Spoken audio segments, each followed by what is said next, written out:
स्वामी जी महाराज कहते हैं कि जगत जनायो सकल जीही, जो गुरु प्रगटे आय, जिन गुरु आँखीन देखिया, सो गुरु दिया बताए। कि दादा गुरु स्वामी जी महाराज फरमाते हैं कि जगत में जो बताया गया है वह सत्य अगर होता तो गुरु कभी नहीं आता, लेकिन गुरु इसीलिए आया है, साध गुरु इसीलिए आया है कि उसमें त्रुटि है, कमी है, असत्य की धारा उसमें मिली हुई है। कहीं ना कहीं सत्य ज्ञान को असत्य में बदला गया है।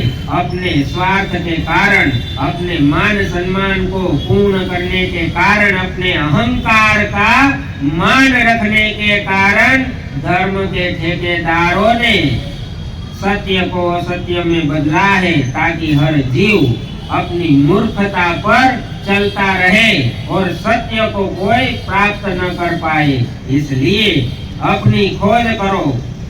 दादा गुरु स्वामी जी महाराज ने इसीलिए यह दोहा कहा है कि तब गुरु आए, तब गुरु को आना पड़ा कि जीव भरम में भटक रहा है, असत्य का, अधर्म का, असत्य ज्ञान लेकर अपने आप को उलझा रहा है। 84 लाख योनियों में काल के दरबार में जाकर उसे खड़ा रहना पड़ेगा। इसलिए गुरु आया और गुरु वही बताता है जो उसने अपनी आंखों से अंतर घाट में देखा हो, वही बताता है। इसलिए गुरु की महिमा है। इसलिए तो जो भी आता है अपने आप को गुरु से जोड़ता है, चाहे राम हो, चाहे कृष्ण हो, चाहे शिव हो, चाहे कोई भी हो, गुरु से अपना नाता जोड़ता है ताकि वह वापस अपने धाम को जा पाए। इसलिए दादा गुरु स्वामी जी महाराज फरमाते हैं कि गुरु को पाना बड़ा जरूरी है और अंतर घाट पर पाना उससे भी ज्यादा जरूरी है। इसलिए साध का संग कर लो तो गुरु भी मिल जाएगा, अंतर घाट भी खुल जाएगा। और जब तक अंतर घाट नहीं खुला तब तक भक्ति अभी तुम्हारी कच्ची है, अभी पूर्ण रूप से पकी नहीं है। जब तक गुरु कह ना दे कि अब तू पूर्ण हुआ, तब तक कोई भी जीव पूर्ण नहीं कहलाता। ना तो उसे आदेश होता है, ना ही उसे अधिकार होता है, ना तो वह नाम दे सकता है, ना जीव जगा सकता है, ना कुछ कर सकता है। इसलिए जब तक गुरु ना कहे तब तक कोई भी कर्म करना जीव के लिए हित में नहीं है। न नाम देना हित में है, न उपदेश देना हित में है, क्योंकि उपदेश देना कोई आम बात नहीं है। उपदेश तभी दिया जा सकता है जब तुम्हारे अंदर वह जीवों के कर्मों को उठाने की क्षमता हो, उसे बर्दाश्त करने की क्षमता हो, तब उपदेश दिया जाता है, तब ज्ञान दिया जाता है। इसलिए नकल मत करना, वरना गिर जाओगे और एक बार गिरोगे तो मुंह के बल गिरोगे, दांत टूट जाएंगे, चबा नहीं पाओगे, खा नहीं पाओगे। इसलिए गुरु की नकल करना छोड़ देना। बहुत से जीव है जो नकल करते हैं, तो यह नकल छोड़ देना, क्योंकि गुरु जो कहता है वह करने में फायदा है। जो गुरु करता है अगर वह करने जाओगे तो मुंह के बल गिरोगे, उसी छूट जाएगी, लेकिन फिर वह चीज कब मिलेगी इसका पता कोई नहीं जानता।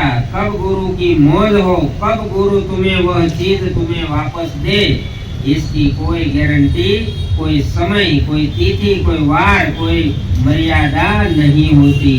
इसलिए जो मिल रहा है संभाल कर रखो और गुरु की नकल करना छोड़ दो, ताकि तुम्हारा हित बना रहे, तुम्हारा काज चलता रहे। नकल करोगे तो गिर जाओगे। बार बार समझाना मूर्खता है और हम मूर्खों में अपनी गिनती नहीं कराएंगे। इसलिए इशारे इशारे में कहते हैं कि अपने आप को संभाल लेना, ज्ञान देना छोड़ देना। अगर ज्ञान, जब तक आत्मज्ञान तुम्हारा नहीं जगा तब तक तुम्हारा ज्ञान अभी अधूरा है। और अधूरा ज्ञान अगर किसी को देने जाओगे तो बहुत बुरा होने वाला है, क्योंकि कर्मों की सजा किसी को नहीं छोड़ती। चाहे संत महात्मा ही क्यों ना हो, उसे भी भुगतना पड़ता है। तो तुम तो जीव हो, अभी तो तपोबल भी तुम्हारा इकट्ठा नहीं हुआ और ज्ञान तुम झाड़ने लगोगे तो फिर यह कर्म तुम काट नहीं पाओगे। जो मिला है वह भी तुम्हारा लूट जाएगा। इसलिए अपने आप को मौन रखना सीख जाओ और विश्वास करो उस नाम पर, विश्वास करो अपने गुरु पर कि वह गुरु तुम्हारी सुरक्षा के लिए, तुम्हारी इच्छा को पूर्ण करने के लिए वह तत्पर खड़ा रहे। तब मान जानो कि अब गुरु मेरा हुआ, अब मेरी भक्ति में वह ताकत आई है जो गुरु को बांध सकती है। और गुरु हमेशा बंधने के लिए तैयार खड़ा रहता है कि कोई जीव ऐसा मिल जाए जो मुझे बांध कर रख दे। मैं बांध कर रहना चाहता हूँ, पर कोई जीव ऐसा नहीं मिला जो मुझे बांध सके। और जो मुझे बांध देगा मैं उसी का हो जाऊंगा। फिर वही जीव उसके लिए सब कुछ बनकर रह जाता है। तो तुम भी सब कुछ उस गुरु के बन सकते हो। बस विश्वास पूर्ण रखो, विश्वास पूरा रखो अपने गुरु पर कि तुम्हारा गुरु जो करेगा वह तुम्हारे हित के अलावा और कुछ नहीं करेगा। और जो तुम्हारे हित के लिए करता है वही सच्चा गुरु होता है। इसलिए ऐसा गुरु करिए जो जन्म मरण के फेर दे छुड़ाए, यानी कि तुम्हारे जन्म मरण के चक्रों को जो खत्म कर दे, वही गुरु सच्चा है। जय हो सतसा